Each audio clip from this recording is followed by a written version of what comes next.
नमस्कार दोस्तों। मैं मृत्युंजय आपका स्वागत करता हूं हमारे इस चैनल सटीक परामर्श में।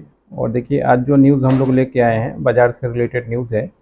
और मुंबई से रिलेटेड है। मुंबई में कुछ अनाउंसमेंट हुआ है एएमपीसी बाज़ारों को लेकर। एएमपीसी बाज़ार क्या होता है? गवर्नमेंट का ये बाज़ार है जहाँ पे आप लोग होलसेलर आढ़त भी बोलते हैं बहुत से जगह पे, जहाँ पे होलसेल मंडी या आढ़त बोलिए, जहाँ पे व्यापारी लोग अपना सामान ले जाते हैं, कृषक लोग अपना सामान ले जाते हैं बेचने के लिए, और व्यापारी उन लोगों से खरीद के फिर मार्केट में वहाँ से सप्लाई होता है। तो मुंबई में क्या है, बहुत ज़्यादा, अब मान लीजिए शहर बढ़ रहा है, लोग बहुत जगह से, मुंबई महाराष्ट्र के हर एक जगह से, भारत के हर एक कोने से वहाँ पे जाकर रह रहे हैं। और जो भी ट्रक जाता है, भर भर के सामान ट्रक जाता है, तो बहुत सारा सामान भी जाता है। इस वजह से शहर में हमेशा जाम लगा रहता है। तो इस वजह से ये डिसीजन लिया गया है कि नवी मुंबई में एएमपीसी बाज़ार को शहर से बाहर हस्तांतरित किया जाएगा। अब ये कहाँ किया जाएगा, नहीं किया जाएगा, इसके बारे में भी बात कर लेंगे, मगर ये गवर्नमेंट का अनाउंसमेंट है कि मुंबई कृषि उत्पाद बाजार समिति भूमि को संयुक्त रूप से विकसित करने की योजना बना रही है, क्योंकि नवी मुंबई के शहर के उत्तरी भाग में स्थित है। तो ये कारण है। और लगभग 40 साल पहले मुंबई से नवी मुंबई स्थानित हुआ था। और यह कृषि उपज मंडी समिति अब नवी मुंबई शहर जाने के बाहर जाने वाला है। पहले ये मुंबई में था, मुंबई से फिर नवी मुंबई में आया। यानी मुंबई में जब भीड़ बढ़ा तो वहाँ से फिर नवी मुंबई आया। अब नवी मुंबई में भी वही हाल है। इतना शहर में भीड़ बढ़ गया है कि अब इसकी वजह से ट्रैफिक जाम, ये सारा जाम लग रहा है। तो इसको अब शहर के बाहर शिफ्ट करने की बात चल रही है। 14 गाँवों की ज़मीन प्रस्ताव। अब इसके आसपास के कौन कौन से गांव हैं देखिए, क्योंकि होगा क्या, जब मान लीजिए ये शहर से उठ के वहाँ पे जाएगा, जिस गांव में जाएगा उस गांव के आसपास का चीज़ डेवलपमेंट होने लगेगा। वहाँ पे स्टैंड बनेगा, वहाँ पे दुकान बनेगा, वहाँ पे होटल बनेगा। वहाँ से फिर मान लीजिए छोटे छोटे जो व्यवसायी है वो जाएंगे वहाँ से खुजरा में सामान लेके अपने लोकल एरिया में बेचेंगे, तो एक नया एरिया भी डेवलप्ड होगा। लैंड ऐसा है मुंबई का कि मान लीजिए ज़मीन का दाम अपने आप ही वहाँ पे आसमान छू देगा। ये कोरिलेटेड बिजनेस है जो आज न कल वहाँ पे होना है। तो अगर पहले से किसी को पता चल जाता है कि कौन से एरिया में होने वाला है, देखिएगा बिल्डर लोग या जो भी दुकान वाले हैं, ये या जिनका पहले से दुकान है, वो थोड़ा उसको अपना और अच्छे से बना लेते हैं या खरीद लेते हैं, ताकि मान लीजिए उनका मुनाफा या बिजनेस हो सके। अब नगर निगम ने नवी मुंबई एनएमसी के भीतर 14 गांवों के जमीन का प्रस्ताव दिया है। और ये नगर निगम वालों ने दिया है। मंडी समेत प्रशासन ने व्यापारी और अन्य इच्छुक पक्षों को जमीन का निरीक्षण करने का निर्देश दिया है। और मंडी समिति पुनर्विकास के लिए एप्लीकेशन किया है। यानी बताया गया है कि यहाँ जाके देखिए कि जगह ठीक है कि नहीं है। और जो मंडी वाले जो हैं, समिति जिन्होंने बना के रखा है, उन लोगों को भी बोला गया है कि आप भी जाके एक बार इंस्पेक्शन कर लीजिए।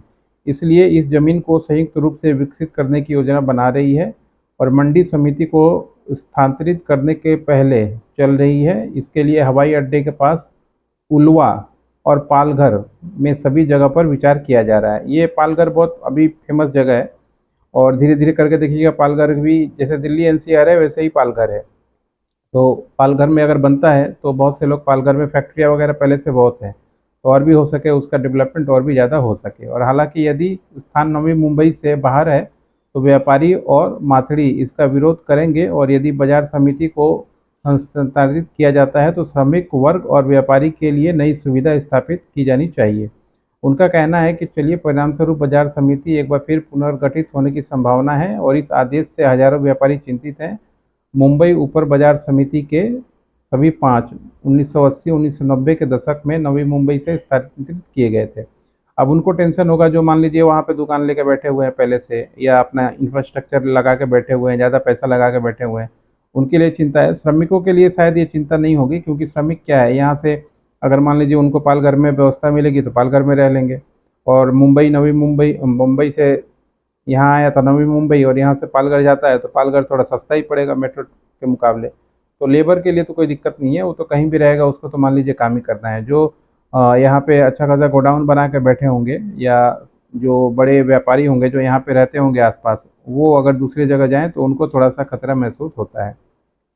अब देखिए क्या है, सस्ती दरों पर 1 लाख से अधिक घर उपलब्ध। इसके लिए सरकार ने माथरी, श्रमिक और व्यापारियों को सस्ती दरों पर 1 लाख से अधिक घर उपलब्ध कराए। और हालांकि इस बाजार समिति को एक बार नवी मुंबई में हस्तांतरित करने के लिए समीक्षा चल रही है और सरकार ने नवी मुंबई नगर निगम को ऐसा करने का निर्देश दिया है।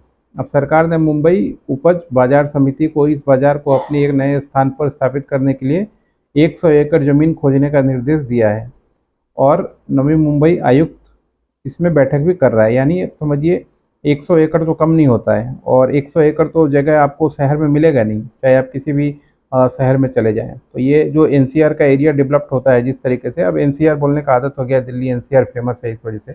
अगर मुंबई के ग्रेटर मुंबई पकड़िए, अगर आप पालघर तक जाता है तो ये फ़ायदे की बात है, नुकसान की बात नहीं है। स्टार्टिंग में थोड़ा लगता है कि कैसे होगा क्या होगा, मगर आहिस्ता आहिस्ता देखिएगा रोजगार बैठ ही जाता है। तो ये गवर्नमेंट का अच्छा डिसीजन है, शहर से भीड़ भी कम होगा और नए जगह का भी डेवलपमेंट होगा, तो सबके लिए ही फ़ायदा है।